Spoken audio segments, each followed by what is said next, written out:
Pace bene, masih di mea culpa. Masih dengan saya di sini. Otentik. Sudah lama baju ini saya pakai.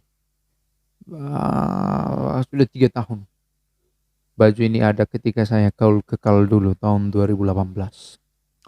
Kita mau melihat satu orang yang secara otentik merawat imannya sampai akhirnya dia menjadi eh, martir.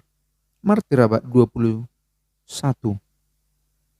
Dia dihabisi hidupnya secara sengaja, assassinated pada tanggal 2 Maret tahun 2011 di Islamabad di Pakistan.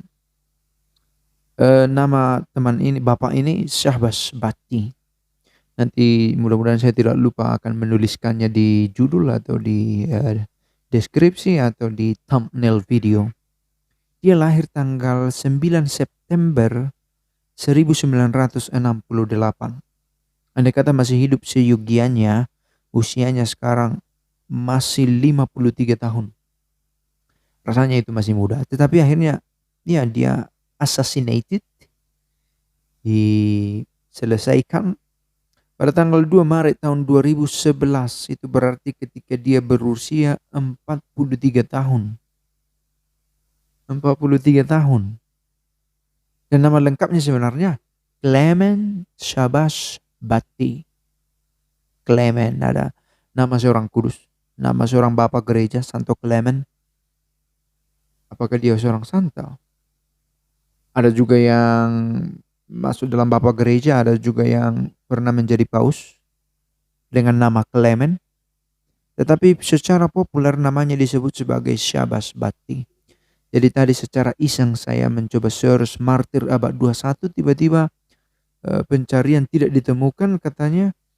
Tetapi ada dua nama yang ditawarkan, hanya satu. Tidak persis lengkap informasi yang saya dapat. Tapi spontan di halaman pertama muncul nama Syahbaz Bhatti dan Tirukhel van Nihal Jim Brown. Tetapi saya fokus di Syahbaz Bhatti. Mengapa dia sampai diselesaikan hidupnya? Apa kesalahannya? Kita mau coba lihat. Dia was a Pakistani politician. Dia dulunya adalah seorang politisi di Pakistan who was elected. Dia terpilih sebagai anggota dewan secara nasional dari tahun 2008, and he was the first federal minister for minorities affairs. Dia merupakan orang pertama di kementerian untuk ketidakadilan bagi orang minoritas. Salah satu kementerian saya pikir yang ada di Pakistan, dan dia ada di sana sejak November tahun 2008 sampai akhir hidupnya, diakhiri hidupnya pada tanggal 2 Maret 2011 di Islamabad. And informasi tambahan yang menarik, the only Christian in the cabinet. Satu-satunya seorang Kristen di kabinet pada waktu itu. Sebenarnya saya pikir sangat beresiko orang yang menjabat posisi itu, terlebih karena dia adalah seorang Kristen. Dia populer disebut dengan nama Syahbaz Bhatti, dan ada orang dari kelompok Taliban Pakistan yang menyebut diri kami bertanggung jawab atas kematian dari Syahbaz Bhatti. Dan Syahbaz Bhatti disebut sebagai seorang penyesat. Sebagai seorang penyesat dalam agama mayoritas di sana. Pada Maret 2016, 5 tahun setelah kematiannya, sudah dibuka satu jalan beatifikasi, berarti dia Katolik, oleh Keuskupan Islamabad Rawalpindi, Keuskupan Katolik di sana. Dan dia sudah mendapat gelar sebagai hamba Tuhan, servant of God, di dalam gereja Katolik. Sebelum sampai pada level beato, sudah ada tahapan-tahapan yang dipenuhi untuk memenuhi kriteria dalam proses pengangkatan menjadi orang kudus ini. Maka gelar terbarunya sekurang-kurangnya menurut informasi ini adalah sebagai servant of God, menjadi abdi Allah. Dia berkuliah di Universitas Lahore dan dia dihormati dan diakui sebagai bagian dari gereja Katolik. Bagaimana bisa terjadi? Pada tahun 2009 dia sudah mendapat ancaman untuk disakiti. Sejak tahun 2009 dia sudah mendapat ancaman itu. Ketika dia menyatakan dukungan secara nyata kepada orang-orang Kristen di Pakistan yang pernah mendapat serangan pada tahun 2009 di Punjab, di provinsi Punjab. Lalu kemudian dia juga memberikan dukungan pada Asia Bibi, seorang Kristen yang dijatuhi hukuman mati pada tahun 2010 juga atas tuduhan penyesatan. Memang ada orang-orang yang berusaha memberikan perlindungan kepada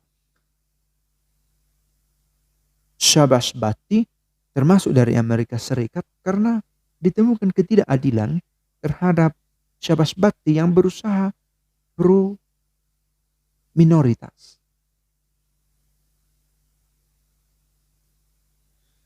Menurut satu catatan dari kantor berita BBC, Bhatti berjalan-jalan, membuat satu perjalanan begitulah dalam konteks bekerja. Lalu dia meninggalkan ibunya di rumah. Lalu ketika dalam perjalanan, kendaraan yang dipakainya diserbu oleh peluru-peluru dari senjata api. Pada waktu serangan itu terjadi, dia sendirian dan tanpa ada pengamanan. Dan memang dia bersama dengan supirnya pada waktu itu, dan supirnya memang juga berkesaksian bahwa dia diserang oleh sekelompok orang bersenjata, mendekati dia dan berusaha melakukan kekerasan kepadanya. Dan demikianlah ceritanya, dia diserang di kendaraan itu dan dia dituduh sebagai seorang penyesat karena dia adalah seorang Kristen dan menjadi penyesat bagi agama majority di sana pada waktu itu. Bersama dengan dia ada juga orang-orang lain yang mengalami hal serupa, termasuk Salman Taseer, who was also assassinated amid the controversy over the blasphemy law. Saya pikir ini hukum yang sangat berbahaya, bahwa ada hukum bagi orang-orang penyesat. Maka dengan sendirinya siapa yang tidak sealiran dengan yang majority, maka dia adalah seorang blasphemer. Saya pikir ini satu kesaksian iman, bahwa dia dengan mantap membuat satu pembelaan akan imannya dan orang-orang yang siap untuk berbeda dari mayoritas, sekalipun dia diancam oleh bahaya, dan akhirnya dia meninggal dunia karena serangan senjata api, dan dia sekarang digelari sebagai servant of God. Sebuah informasi mana tahu berguna, bahwa gereja tetap berziarah bukan di tempat yang aman-aman saja, tetapi juga ada gereja yang tetap berlumpur, terancam oleh bahaya, bahkan bahaya itu mengancam jiwa manusianya sendiri. Sebuah kesaksian iman, sebuah kesaksian yang hidup, dan ini adalah aksi panggilan untuk tetap memikul salib dalam situasi apapun. Pace bene.